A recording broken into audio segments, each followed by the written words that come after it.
Okay, yep, we're rolling. Cool.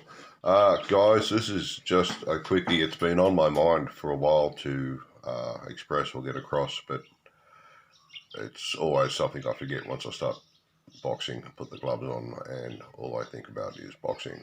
Um, it's probably something closer to my heart and anybody else who's neurodivergent, ADD, bipolar, autistic, whatever you have, and it's something that I refer to as the loop.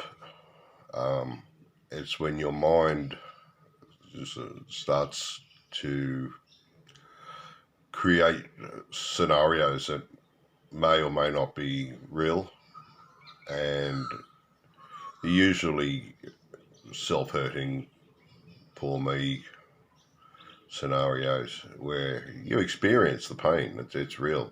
Um, but whether the scenario is real or not, it doesn't really matter. It becomes stuck, like a CD would be stuck on replay, and it's the same thing, and you drill it over and over and over. And it probably has the same effect as meditation, where if you say it to yourself long enough, you start to believe it, and you create these fake scenarios. And it's really, really hard to turn off sometimes. It's, as I said, it just becomes stuck on loop. I personally have experienced this throughout my life, lots, and it's fucking terrible, especially if you spend a lot of time alone, which, once again, neurodivergents tend to do because, the world hurts. It can be a very cruel place at times. So we tend to isolate a lot, which is, I don't know if it's a bad thing. If you're around the wrong people and you're doing the wrong things, I think it's a good thing. But if you've got people out there who love you and you're stuck inside some imaginary bullshit that keeps rattling around your head, that is definitely a negative. So to break the loop, this is what I do, and hopefully it helps somebody, anybody out there who suffers with it. One is recognise the loop. Okay, well, this hasn't happened, or it happened fucking 20 years ago. Why am I living in the past? And that's the kicker. You're living in the past or living in some future that hasn't happened. All right, so you need to bring yourself out of that by bringing yourself into the present. And if that means taking off your hat, taking off your sunglasses, taking off your shoes,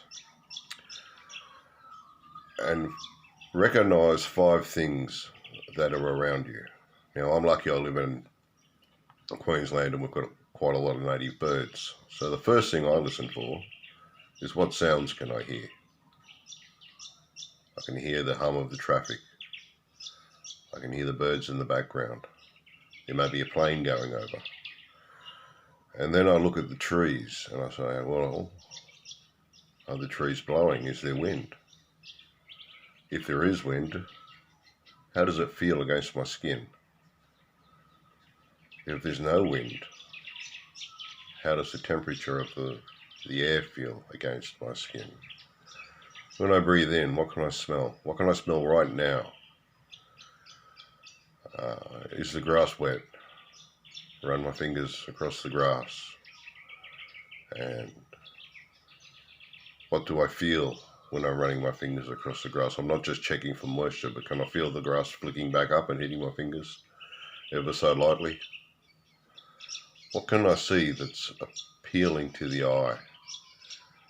Is it flowers? Is it a statue? Is it running water? I mean, I know a lot of you probably live in the city and you don't have these variables that I talk about, but I'm sure you've got other things, buildings that you admire, the sounds of trains running past, the wind will always be there. And for me, that brings me into the present. It gets me out of my head. And then I will name 5 things that I am grateful for, that I can be grateful for now. Not the 5 things in the past or 5 things in the future, but one. The air is fresh. The air is clean. I'm grateful for that. It's raining. I'm grateful to that. I can feel the rain on my skin. Or it's not raining. I'm grateful that I'm dry. Just little things, guys, that bring you into the present. And once you're living back in the present, you're out of that loop. Practice this. I practice it regularly, and I'm finding it really, really helps my mental health. So, yeah, I'm going to throw down a little bit later on. I've got my doctors today. I've got to go and have another mental health check. Yeah, but that's cool. It means I'm doing the right things for myself and for the people I love. And one of those people is me, and I've got no problem saying that. And I hope you all love yourselves too. Treat yourselves kindly, with respect. Treat yourself how you would like others to treat you. I guess that's what I'm trying to say. Until I throw down a bit later on, guys, stay funky. Have a lovely day. Peace, love, and mung beans.